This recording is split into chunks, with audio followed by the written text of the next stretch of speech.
Hello everyone, welcome to Commodities Podcast. This is Rakesh Khanna from Sharekhan BNP Paribas. Today we have an update on copper.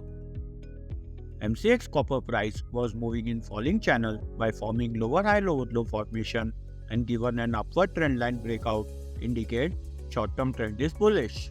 However, key resistance hold at 854 level and break above will surge the price further up till 866 and 874 level in near term.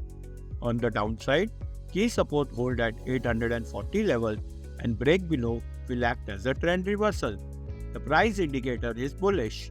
Thank you.